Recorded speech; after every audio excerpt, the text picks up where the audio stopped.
EVM ખોટવાયું છે। જી હા, CR Patil જ્યાંથી ચૂંટણી લડી રહ્યા છે અને કહેવાય છે નવસારી વિસ્તાર એવું કહેવાય છે કે અહીંયા બીજેપી કરતા ચહેરો મહત્વનો છે, સીઆર પાટીલની જ આ સીટ છે તેવું કહેવામાં આવે છે। તો અહીંયા નવસારીમાં ઈવીએમ ખોટવાયું છે। ટાટા બોયઝ સ્કૂલના બૂથ નંબર 9 માં આ બનાવ બન્યો છે, પરંતુ આ પ્રકારની ઘટનાઓ બનતી હોય છે। થોડા સમયમાં ઈવીએમ ને ચેન્જ કરી દેવામાં આવે છે, તેને રિપેર પણ કરી દેવામાં આવતું હોય છે। તો ઈવીએમ ખોટવાયું છે, મતદાન મોડું શરૂ થયું છે ત્યાં। તો ટાટા બોયઝ સ્કૂલના બૂથ નંબર 9 નો આ બનાવ છે, જ્યાં મતદાન થોડું મોડું શરૂ થયું છે કારણ કે ઈવીએમ ખોટવાયું હતું। મતદારોની પણ અત્યારે કતાર છે ત્યાં પણ લોકો મોટી સંખ્યામાં સવારથી જ લાઈન લગાવીને ઊભા છે મતદાન કરવા માટે, કારણ કે 7 વાગ્યાથી આ મતદાન શરૂ થયું છે, પરંતુ કેટલાક લોકો 6:30 વાગે, પોણા 7 વાગે ત્યાં પહોંચી ગયા।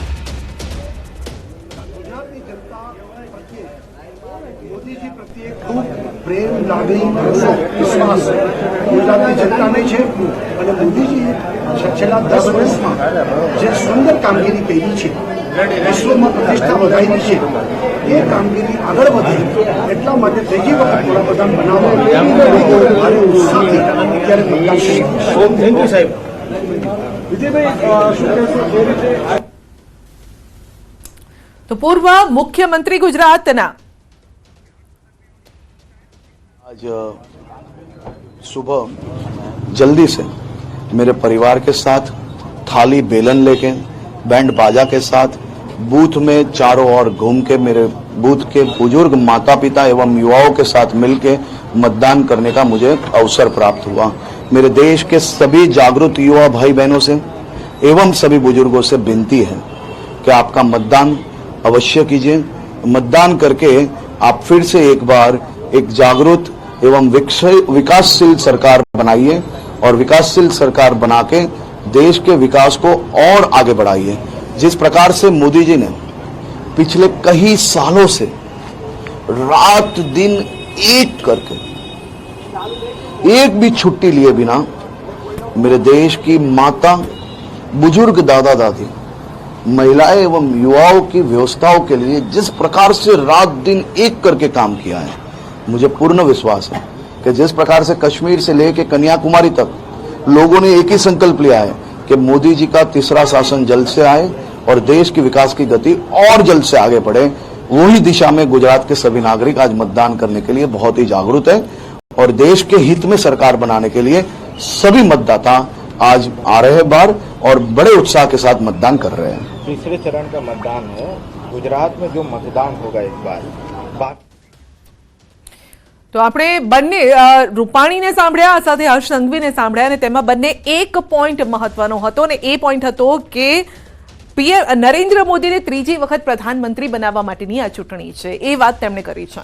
ચોક્કસથી જે રીતે છેલ્લા 10 વર્ષથી આપણું જે ભારતનું જે કહીએ ને લાઇનસર આગળ વધવું, ટાઈમ ટુ ટાઈમ નવી યોજનાઓ આવી અને હવે પહેલાનો સમય ભારતમાં કઈ રીતે ભારતના વડાપ્રધાનને જોવામાં આવતું હતું ને હવે આપણા વડાપ્રધાનની જે આજે લોકોને એક ચાહ હોય છે, આજે ઓવરઓલ દેશમાં તમે જોશો કે વિદેશોમાં જોશો કે ઓવરઓલ વર્લ્ડ લેવલ ઉપર જોશો કે એક નરેન્દ્ર મોદીજીની એમણે એક ઇમેજ ભારતનું, આપણે આપણા પરિવારમાં પણ એક મુખ્ય હોય ને એમનું એક ફેસ હોય છે, એટલે આપણું જે ભારતનું જે ફેસ છે એ નરેન્દ્ર મોદીજી છે। આજે પહેલા ભારતને એક ગરીબ દેશ માનવામાં આવતું હતું, કહેવામાં આવતું હતું કે આ પીછડો ગરીબ દેશ છે, અને હવે આજે ભારત એ છે કે જે આખા સમગ્ર વિશ્વના અંદર સૌથી પીએમ પણ સૌથી પીએમ સર એકદમ નંબર 1 ઉપર છે, ફેવરેટ પીએમ છે અને લોકો બીજાના દેશોના પીએમ છે એ લોકો મળવા ઈચ્છતા હોય છે કે અમને 2 મિનિટ ખાલી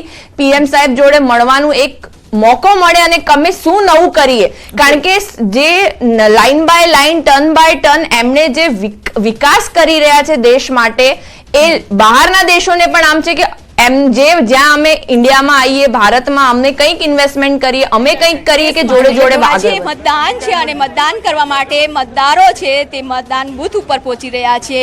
તેઓએ પણ આજે બંને દીકરીઓ છે કે જેઓએ મતદાન કર્યું છે અને આ લોકશાહીના જે પર્વ છે તેમાં ભાગીદાર થયા છે। આપનું નામ? યશની પટેલ। યશની, આજે વહેલી સવારથી આવી મતદાન કરવા માટે? હા, અમે લોકો 7:30 પહેલાના અહીંયા પહોંચી ગયા હતા અને અમે અમારી સામે જ પ્રાઇમ મિનિસ્ટરે અમારી પહેલા વોટ આપ્યો, પછી અમે આપ્યો છે. અમે સામે જ મોદી સાહેબને પ્રાઇમ મિનિસ્ટરને જય શ્રી કૃષ્ણ કર્યા છે. સો આજનો દિવસ અમારા માટે બહુ જ ઇમ્પોર્ટન્ટ છે અને જ્યાં અમે વોટ આપ્યો એ જ રૂમમાં મોદીએ પણ વોટ આપ્યો છે અમારી પહેલાં જ. અમને ખૂબ જ ખુશીનો અનુભવ થાય છે. અમે વી આર સો ગ્રેટફુલ. આપ પણ મતદાન કરવા માટે આવ્યા છો, ફર્સ્ટ ટાઈમ કર્યું છે? હા, મારે ફર્સ્ટ ટાઈમ વોટિંગ હતું. મને બહુ પ્રાઉડ ફીલ થાય છે કે મેં વોટિંગ કર્યું અને આ એક લોકશાહી ઉત્સવ છે. હું બધાને વિનંતી કરું છું કે બધાએ વોટિંગ કરવું જોઈએ. Thank you. તો પહેલી વખત આપણે જે વોટ કરવા એટલે કે 18 વર્ષથી ઉપરના લોકો છે તે મતદાન કરી શકે છે ને આ લોકશાહીના પર્વમાં ભાગીદાર થવું તે પણ એક ગર્વની વાત હોય છે. તેઓએ પણ મતદાન કર્યું છે અને મતદાન કરી એક ગર્વ અનુભવી રહ્યા છે.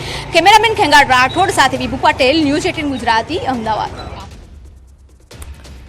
તો પહેલી વખત જ્યારે મતદાન કરવા માટે પહોંચીએ છીએ ત્યારે એ ઉત્સાહ પણ કંઈક અલગ જોવા મળ્યો છે અને આ દ્રશ્યો પણ અમે આપને બતાવ્યા છે કે જ્યારે પૂર્વ મુખ્યમંત્રી આપ જોઈ શકો છો, આનંદીબેન પટેલ અને રૂપાણીને આપ જોઈ શકો છો, પરિવાર સાથે પહોંચ્યા છે અને તેઓએ મતદાન કર્યું છે, મતાધિકારનો ઉપયોગ કર્યો છે.